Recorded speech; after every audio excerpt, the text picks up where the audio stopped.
Nanawagan po ilang grupo kay Pangulong Junior na i-veto ang aabot sa higit na 319 billion pesos na alokasyon sa 2026 proposed national budget. Ayon sa grupong Social Watch Philippines, hinabol lamang daw na isingit ang naturang probisyon sa budget at hindi nasuri ng husto.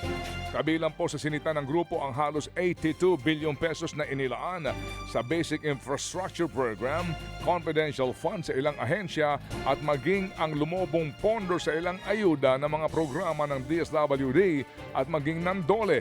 December 29 po nang ratipikahan ng Senado at ng Kongreso ang higit sa 6.793 trillion pesos na proposed budget sa susunod na taon.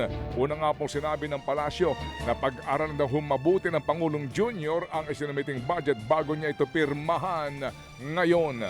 Samantala, bagong taon mga kapatid, pero may umuugong na agad na kudeta sa Kamara. Sa gitna po ng session break ng Kamara, umuugong ang bali-balitang papalitan di umano bilang House Speaker si Congressman Bogie D. Base sa isang article ng Politico.com, hindi na daw masaya ang mga kongresista sa pamumuno ni Speaker Bogie D. Meron pa raw mga komento na malayo si D sa dating House Speaker. Mas pinipili daw kasi ni D na makisalamuha lamang sa kanyang inner circle. Umaasta pa raw ang speaker na hindi niya kailangan ng mga kasamahang kongresista. Umuugong din ang kudita sa gitna po ng pagkakadawit ng mga kongresista sa flood control scandal. Naging issue naman kamakailan ang umano'y 2 million pesos na Christmas bonus ng ilang mambabatas. Pero ayon kay House Assistant Majority Leader Zia Alonto Adjong, walang kudeta at lalong walang banta sa liderato ni Speaker D. Ang tingin ni Adjong, palabas lamang ang usap-usapang ito ng mga gustong mapabagsak ang Kamara. Baka naman gusto pa ng dagdag na bonus, ha? Aray ko. Oo, di Nakahanda po sapat. naman daw ang Makabayan Bloc na mag-endorso ng panibagong impeachment complaint laban kay Vice President Sara Duterte. Ito nga po'y kasunod ng napipintong pagpaso ng one-year ban sa susunod na buwan. Ayon kay ACT Teachers Representative Antonio Tino, posible itong isang paulit at mas patitibayin kasunod po ng revelasyon ng whistleblower na itong si Ramil Madriaga. Sa sinumpaang salaysay, iginit po ni Madriaga na siya umano ang naging bagman ng bise. Galing din daw sa droga at pogo ang pondo ng kampanya ni VP Sara noong 2022.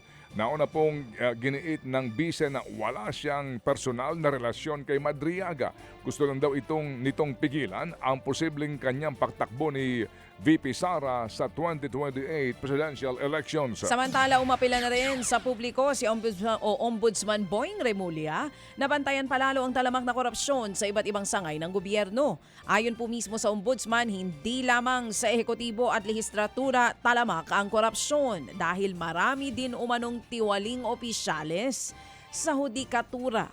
Patunay daw ito ng pagpapawalang sala ng korte sa ilang malalaking personalidad na dawit sa malalaking corruption scandal katulad ng PDOF scam at fertilizer scam. At sa ibang namang mga tampok na balita na simula na pong dumagsa sa mga terminal ang mga magsisiuwian na mga biyahero matapos nga pong magbakasyon nitong Pasko at Bagong Taon. Sa Cubao, punuan na po ang mga terminal ng bus. Kaya may mga naghihintay pa rin pong pasahero hanggang sa labas. Pagtitiyak po naman ng mga otoridad, sapat daw po ang mga babiyaheng bus dahil sa nasa 1,500 bus ang nabigyan po ng special permits noong holiday. Pahirapan din daw ang pagbili ng ticket ngayon sa PTEX. Ayon sa pamunuan po ng PITX o PTEX, pinakamarami pong biyahe ang Panorte. Kagaya po ng Tarlac, Nueva Ecija at Olongapo. Marami din pong pasahero ang dumarating galing po sa mga lalawigan.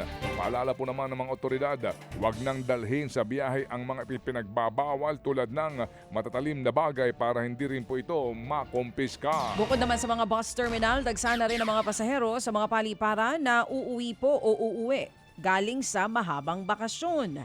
Sa NAIA Terminal 3, may mga nagbakasyon sa mga probinsya ang bumalik na nga sa Metro Manila. Meron ding mga dayuhan at OFW na umuwi sa Pilipinas at patungo namang abroad. Sa pagtataya po ng NAIA, posibleng umabot sa 2.5 million ang mga pasahero sa paliparan mula December 20 hanggang nitong January 4. Mas pinaganda naman na raw ang pasilidad sa NAIA para mas magamit ng mga pasahero tulad ng bagong food court at mas pinalakas na Wi-Fi. Mga kapatid, brothers and sisters, saan ka pa? Dito na tayo sa totoo. Dito na tayo sa True FM. Mga kapatid, mag-subscribe and follow po kayo sa social media accounts ng True Network PH. Yan po kami, hanapin nyo lang True Network PH, Facebook, Instagram, YouTube, TikTok, and podcast. Mapa Apple or Spotify man yan, mahahanap nyo kami. Lahat ng mga napapanood at napapakinggan nyo po sa programa, nasa social media accounts namin yan. So paano mga kapatid? See you sa social media!